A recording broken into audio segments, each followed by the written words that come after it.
On the 2nd of October 2025, at about 9:31 a.m. BST, a deadly attack struck the Heaton Park Hebrew Congregation Synagogue in Crumpsall, North Manchester. It was Yom Kippur, the holiest day in the Jewish calendar, and many worshippers were arriving. A car was driven at pedestrians near the site.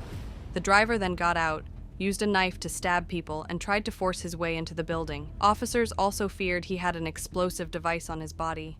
A bomb disposal team later confirmed the device was not viable. The scene was chaotic, fast-moving, and focused on the synagogue entrance. 3 people died in total, including the attacker. 2 were worshippers: Melvin Kravitz, aged 66, and Adrian Dalby, aged 53. Police later said they believed Dalby was accidentally shot by officers while trying to help block the entrance. At least 3 others were seriously injured. 1 had a stab wound. 1 was hit by the vehicle. Another was wounded by police gunfire during the response.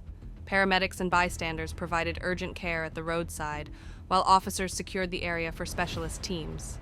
The attacker was identified as Jihad al-Shami, a 35-year-old British citizen of Syrian descent. He had lived in the United Kingdom since childhood and became a citizen in 2006. He lived near the synagogue in the Prestwich area. He had a prior criminal history and was on bail for an alleged rape case at the time. He was not known to counter-terror services and was not part of the government prevent scheme. During the attack, he made a 999 call, pledged allegiance to Islamic State, and claimed responsibility. Investigators are treating the motive as terrorist and Islamist extremist in nature. Calls reached police at about 9:31 a.m. Witnesses reported a vehicle ramming and a stabbing near the synagogue. Police declared a major incident and activated Operation Plato, a protocol for fast-moving marauding attacks. Firearms officers arrived at about 9:38 a.m. and shot the attacker, who died at the scene. Medics treated the injured and moved people to safety. Because of the suspected device, a bomb unit cleared the suspect and the area before normal access was restored. Detectives began house-to-house inquiries and secured CCTV and phone video from the public. The incident was declared a terrorist attack later that day. 6 people were arrested on suspicion of terrorism offenses. 2 were later released without charge. Police were granted extra time to hold and question 4 others while they assess links, planning, and any advanced knowledge.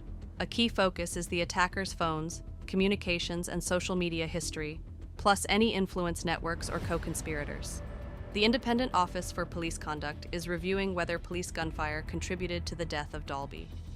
The Prime Minister, Keir Starmer, returned to chair an emergency COBR meeting, condemned the attack, and said Jews were targeted because they are Jews. Ministers announced extra protection for Jewish sites. Synagogues across Greater Manchester and elsewhere increased security and vigilance. Community groups expressed grief and fear, citing rising anti-Semitism. The attack sparked debate on radicalisation, policing under pressure, and protection for religious minorities. For more updates, follow this channel and we will keep you posted.